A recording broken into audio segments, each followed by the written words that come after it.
Hola, soy la profesora Sandra Evelyn Huerta Soriano. Soy la responsable de la asignatura de español. El día de hoy les voy a compartir el tema modos verbales en la elaboración de los documentos de los derechos humanos. Acompáñenme en los siguientes minutos. Pues bien, ¿qué son los derechos humanos? Pues en primer lugar hay que entender que son prerrogativas. La palabra prerrogativa tiene varios sinónimos. El primer sinónimo que podemos encontrar es facultad y el siguiente que vamos a encontrar es derecho. Es decir, tanto derecho como prerrogativa como facultad en estas circunstancias tienen el mismo significado o tienen una referencia a una idea similar. Después de ello, hay que entender que estas prerrogativas están sustentadas en la dignidad humana. ¿Y qué es la dignidad humana? Pues es precisamente el valor que tenemos por el simple hecho de ser seres humanos. Es decir, el hecho de haber sido ya concebidos, nacer, nos da el reconocimiento como seres humanos y por lo tanto nuestra dignidad. De aquello, pues resulta precisamente importante su respeto, su respaldo, el sustento, para poder conllevar a la aplicación adecuada de los derechos humanos. Bien, existen diferentes documentos que contienen derechos humanos. De hecho, cada año las naciones firman diferentes documentos, diferentes cartas y convenciones en las que precisamente pueden renovar precisamente el contenido de los derechos o bien incluyen nuevas aplicaciones, nuevas formas, discuten estrategias novedosas para hacerlos respetar, etcétera. Es decir, los derechos humanos como tal, pues se siguen renovando, de tal modo que lo importante es que no solamente se hagan respetar, sino que además mejoren en la aplicación de la vida real. ¿Qué clase de documentos podemos encontrar? Pues bueno, hay históricos, existen algunos mucho más recientes, etcétera. Yo aquí les traigo algunos. Por ejemplo, uno de los más importantes a nivel mundial es la Declaración de los Derechos del Hombre y el Ciudadano, que fue el resultado o uno de los resultados de la Revolución Francesa. Aquí encontramos pues la fecha precisamente. Y voy a hacer aquí un paréntesis muy breve porque Olympia de Gauche, que fue precisamente una mujer idealista en su momento, tradujo este mismo documento, pero en lugar de decir hombre y ciudadano, se refería a la mujer y la ciudadana. Han de saber que gracias a estas circunstancias donde ella buscaba el reconocimiento de igualdad entre hombres y mujeres, bueno, pues ella fue condenada a muerte y pues fue guillotinada. Entonces es un momento de la historia muy, muy cruel. Después les voy a hablar de la Declaración Universal de los Derechos Humanos, que precisamente surge a partir del conflicto bélico de la Segunda Guerra Mundial, a partir de todas las situaciones tan pues aberrantes que ocurrió en la guerra. Se decide y se postula un documento en el que las naciones se comprometen precisamente a la aplicación y el respeto de estos derechos humanos. Pues se dan cuenta, es en 1948 y también fue en Francia. Sin embargo, esto ya ha ocurrido prácticamente en la mitad del siglo XX. Bien, después pues hablo de un documento que es muy importante porque se creó en nuestro país, que es la Constitución Política de los Estados Unidos Mexicanos. Aunque se escribió y se reescribió en varias ocasiones, actualmente la Constitución que rige precisamente en nuestro país es la de 1917, el 5 de febrero de 1917, pues que fue escrita por los constituyentes, liderados pues por Venustiano Carranza. Después tenemos derechos de las niñas, niños y adolescentes. Este documento es más reciente. Fíjense muy bien, la Comisión Nacional de Derechos Humanos, tanto en el ámbito internacional como nacional, buscó estrategias, al igual que la ONU a través de la UNICEF, pues precisamente para proteger a la infancia, ¿no? Y a la juventud. Aquí podemos encontrar lo siguiente. Tanto niños, niñas, adolescentes tienen derechos precisamente, ¿no? Y incluso se puede hablar de una edad, por ejemplo, los adolescentes y este grupo, digamos, poblacional, se está gestando hasta los 17 años, 11 meses, 30 días, y a partir de los 18 pues ya se va a considerar como adulto, ciudadano, y entonces va a adquirir los derechos que un ciudadano tiene, como el derecho a votar, el derecho a elegir a sus gobernantes, el derecho a ser votado, etcétera.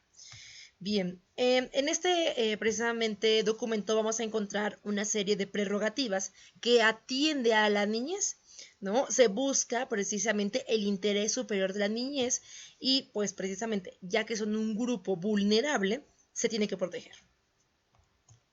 Continuando con ello, ahora vamos a, pues precisamente ya indagar, a introducirnos al tema. Pues fíjense muy bien, una forma eficaz de observar cómo es que se escriben los artículos, los derechos, es precisamente fijándonos en los verbos. Es decir, los verbos nos pueden indicar cuál es la manera más precisa, digamos, más exacta o de manera mucho más formal la escritura de un artículo. Vamos a observar. Encontramos en el artículo 1 del documento Derechos de las Niñas, Niños y Adolescentes precisamente algunos verbos y podemos encontrar, por ejemplo, en la primera parte, el verbo es, el verbo tiene y en la fracción número 1 podemos encontrar reconocer y establece. Estos verbos tienen ciertas características. Veámoslas a continuación. Fíjense muy bien. El verbo es, tiene y establece se encuentran en tiempo presente, es decir, los artículos, los derechos humanos, las fracciones de los documentos se escriben en tiempo presente. También quiero aclarar, sí existen algunos reglamentos que podemos encontrarlos escritos, por ejemplo, en futuro. Aquí podría decir será, tendrá, establecerá. Sin embargo, el anterior documento, podemos notar, está escrito en tiempo presente. ¿En qué pronombre personal se encuentra?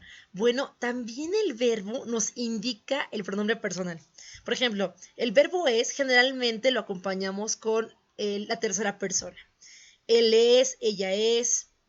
Y si lo quisiéramos pasar, por ejemplo, a plural, tendría que ser ellos son, ellas son. Pasamos al siguiente verbo. Tiene. El verbo tiene también es presente y nuevamente se encuentra en tercera persona, porque sería él tiene, ella tiene. Pasemos al siguiente. Establece. Nuevamente nos encontramos que es presente y que es tercera persona.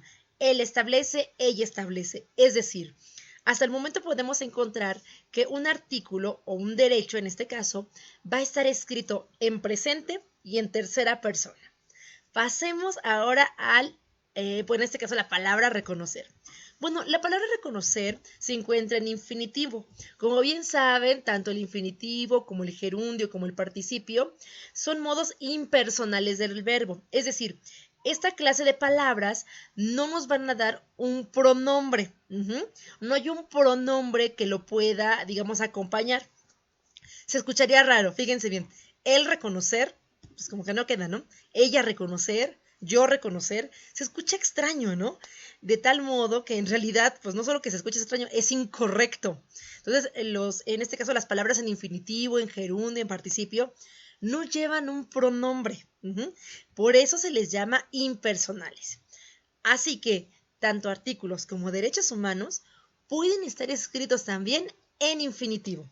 Hasta ahora pues llevamos dos estilos, tanto el tiempo presente en tercera persona como el infinitivo. Pasemos a otro ejemplo.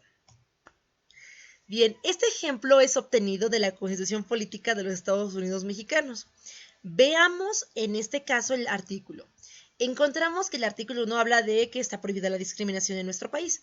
Veamos los verbos. Está el verbo queda, prohibida, motivada, atente, tenga, anular, menoscabar. Estos son los verbos que podemos encontrar en este párrafo, en este fragmento del artículo 1. Veamos sus características. Fíjense muy bien. Las primeras, queda y atente. Esta es muy interesante. Estas formas verbales, si bien es cierto, están en tiempo presente, están escritas en segunda persona. Por ejemplo, encontramos queda y atente. Usted atienda, usted queda notificado. Usted atente bien a las órdenes. Es decir, son verbos que están en tiempo presente en segunda persona. ¿Por qué están en segunda persona? Porque es el modo imperativo. Es decir, el modo imperativo nos habla precisamente de que es una orden y las órdenes pues se respetan. Es decir, bajo esa lógica podemos encontrar que la Constitución política está escrita en tiempo presente, en segunda persona y es modo imperativo. Debo aclarar que el modo imperativo siempre se escribe en segunda persona. Entonces, bueno, eso también hay que entenderlo. Es natural en la redacción, como parte de su, digamos, regla, que el modo imperativo esté escrito en segunda persona. Veamos los otros verbos. Anular y menoscabar. Bueno, esas palabras, tal cual, están en infinitivo. Y ya lo sabíamos, ¿no? Que esta clase de textos se pueden escribir en infinitivo. Modo impersonal del verbo. Pero encontramos otras palabras. Prohibida y motivada. Y aquí encontramos pues el participio, que es otro modo impersonal del verbo. Entonces encontramos prohibida, que es participio pero que acaba en ida. Motivada, que acaba en ada, pues también es participio. Entonces vamos a encontrar también palabras en participio en la redacción de estos textos. Así que hasta el momento podemos encontrar que se pueden escribir en tiempo presente tercera persona, en tiempo presente segunda persona, en modo imperativo, en infinitivo y en participio. Pues bien, las fuentes de consulta que en este momento yo revisé para el desarrollo de este trabajo es precisamente la página de la CNDH y del orden jurídico. De mi parte, pues eso sería todo. Ahondaremos en el tema en clases. Hasta luego, chicos. Bye.